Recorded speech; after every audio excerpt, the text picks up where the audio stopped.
Salut à tous. Aujourd'hui, dans cette vidéo, je vous présente un robot lié au Fair Value Gap et je vais vous montrer vraiment ce que c'est que de trader avec des robots de trading. Je reçois beaucoup de messages des fois, ouais, mais t'es qu'un mytho, les robots, ça marche pas, etc. Ce que j'ai envie de vous faire comprendre dans cette vidéo, c'est que c'est pas parce que vous êtes tombé sur quelqu'un qui vous a dit, branche ce robot, tu vas être millionnaire, ou branche ce robot, il est génial, que tu n'avais aucun contrôle sur le robot et que tu as perdu de l'argent, c'est-à-dire que tous les robots, c'est de la merde. C'est pas parce que tu as eu une mauvaise expérience avec un, deux, trois ou quatre robots, parce que tu n'as aucune compétence pour détecter quand un robot est compétent, que les robots, c'est de la merde. Donc, c'est vraiment une vidéo pour vous montrer ce que c'est que l'algo trading réellement. Là, je vous parle d'un robot qui, qui se comporte et comme un humain qui va trader les fair value gap. Et si on ne connaît pas les fair value gap en manuel trading, c'est quasiment impossible de l'utiliser. Donc déjà, ça met une petite barrière à l'entrée, j'ai envie de dire. Maintenant, c'est un robot que j'utilise et comme vous pouvez le voir, ce robot-là, il fonctionnait donc sur 28 stratégies différentes et sur 20 et sur 7 ou 8 actifs différents. Donc le Nasdaq, le Gold, le DAX, l'euro USD, l'USD Yen, etc. Et l'objectif de ce robot, c'est de vous montrer comment il se comporte, qu'est-ce qu'on peut faire avec un robot sur les fair value gap, parce que je sais qu'il y a des manuels traders qui des fois sont intéressés sur switcher justement, sur passer à l'étape je robotise ma stratégie ou autre. Ben, sachez qu'aujourd'hui, il y a des robots qui permettent de trader les fair value gap, par exemple. Euh, donc là, ils traitent sur 7 ou 8 actifs différents et sur 28, donc il y a 28 stratégies différentes. Et en fait, c'est un des robots que j'utilise qui est très intéressant et qui va vous montrer que bah, les robots, c'est quand même des compétences. Parce que regardez, sur ce robot-là, il faut déjà choisir un risque et choisir également le nombre de trades qu'on peut avoir en même temps. Parce que des fair value gap, il peut y en avoir plusieurs. Et des déclenchements de trades liés au fair value gap, il peut y en avoir pas mal. Donc pour chaque stratégie ici, qu'elle soit en vert ou en rouge, donc sur les 28, je sais le nombre de trades qu'il peut y avoir en même temps. Ensuite, il y a plein de caractéristiques.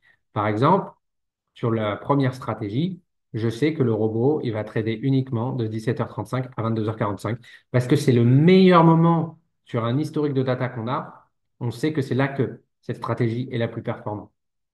Je vous cache, c'est en noir ici, mais je vous cache pour pas forcément vous voyez toute la stratégie dévoilée. Mais euh, on a sur ce robot des paramètres d'entrée de trade. C'est-à-dire, est-ce qu'on entre sur une extrême fair value gap, comme vous pouvez voir ici?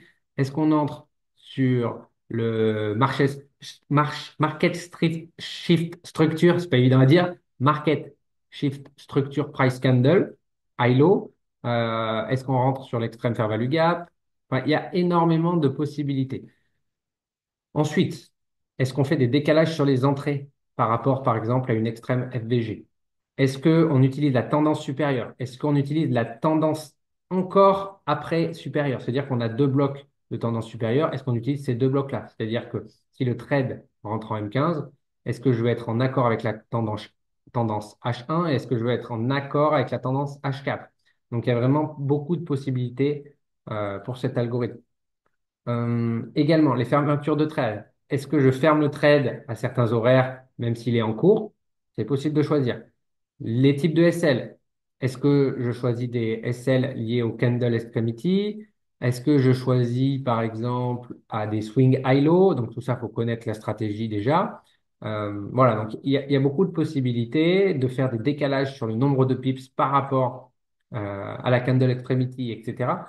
De choisir le nombre de RR, de mettre à break-even, de mettre en place un trailing stop, d'avoir plusieurs TP, de choisir les jours de trading. Donc, tous ceux qui me disent que les robots, c'est de la merde, bah, je pense que c'est que vous avez jamais eu affaire à un robot de cette qualité-là. Parce que là, vous pouvez tout choisir comme un trader manuel et faire votre stratégie de FVG.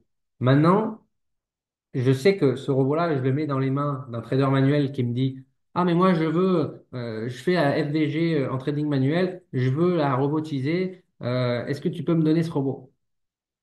Bah oui, je peux te donner ce robot, mais tout ça, tout ce travail-là de créer les 28 stratégies, c'est un travail où il faut les compétences pour les créer et pas que les compétences de trading manuel. Il faut savoir optimiser des robots, il faut savoir les backtester, il faut savoir voir quand les statistiques s'essoufflent. et comment mettre à jour, faire des forward testing. Donc non, les robots, c'est pas de l'arnaque. C'est juste que les personnes qui vous ont fait découvrir ça, bah, soit elles n'étaient pas compétentes, soit elles vous ont fait croire qu'on pouvait être riche et sans rien faire. Mais il y a des mises à jour à faire et je vous explique pourquoi il y a des mises à jour à faire. La première, elle est simple. Au début, quand j'ai utilisé ce robot, j'ai utilisé les 28 stratégies que vous voyez, donc les 28 en même temps.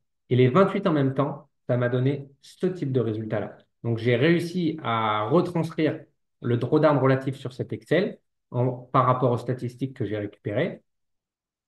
Et je vais vous montrer les stats que ça donne. Donc, grâce à ça, sur les 5 dernières années, donc 2020, 2021, 2022, 2023, 2024, j'ai réussi à retranscrire euh, les gains moyens mensuels. Donc, on est à peu près à 7,63% de gains moyens mensuels. Et on voit que euh, sur septembre et octobre, ici, on est à 4,22 et à moins 4,22, pardon, et 1,53. Et avec des drawdowns relatifs, donc c'est-à-dire des DD journaliers, j'ai envie de dire, qui sont montés à 7 et 8 sur septembre-octobre. Et je vous reprends le cas pratique de septembre-octobre. À ce jour-là, je tradais les 28 stratégies en même temps. Et j'ai décidé d'arrêter parce que j'ai vu que le drawdown commençait à monter drastiquement, qu'on avait des mauvais résultats. Et donc, j'ai décidé de changer de stratégie. Et je suis passé à une stratégie à 14 stratégies. C'est-à-dire que sur les 28 que je prenais jusqu'à septembre-octobre, j'ai vu qu'il y a eu un essoufflement et j'ai décidé de récupérer que les stratégies en vert. Et donc, que les stratégies en vert, en augmentant un peu le risque en passant de 0,25 à 0,35, j'ai eu ces rendements-là. Ce qui fait que septembre-octobre, on voit que j'aurais fait -1 et +8, alors que sur la stratégie à 28, à 28 actifs, enfin 28 presets différents, j'ai fait -4 et 1,53. Donc on voit que ce changement est favorable. Et on passe de 7,63% au général à 7,95. Donc la barrière est quand même, on va dire que la moyenne reste à peu près la même. Mais par contre, on voit que sur les derniers mois, c'est beaucoup plus cohérent. Donc, il faut être capable, quand on fait de l'algo trading, de changer ses stratégies, de mettre à jour. Là, je vous parle d'un robot qui est assez complexe quand même. Sans mentir, c'est un des plus complexes que j'ai eu, mais qui se rapproche le plus de l'être humain. Donc voilà, n'écoutez pas ceux qui vous disent ah, lui encore un vendeur de rêve ou machin. Moi, j'essaie juste de vous éduquer, notamment par ce type de vidéo, à ce que peut être l'algo trading. Il y a des robots qui sont beaucoup plus simples que ça, rassurez-vous. Mais il faut avoir les compétences pour voir quand un robot s'essouffle, quand il s'essouffle, le mettre à jour, réoptimiser, réajuster, faire des forward testing. Et tout ça, c'est des choses qui s'apprennent. Donc, pour ceux que ça intéresse vraiment, parce que c'est un vrai métier, bah, je vous invite à prendre rendez-vous avec moi via Calendly. Et, et pour les autres qui n'ont même pas peut-être compris ce que j'essayais d'expliquer parce ils sont bornés, bah, je vous dis, tant pis pour vous, on ne peut pas satisfaire tout le monde. Voilà. Et je vous dis à bientôt pour une nouvelle vidéo très prochainement.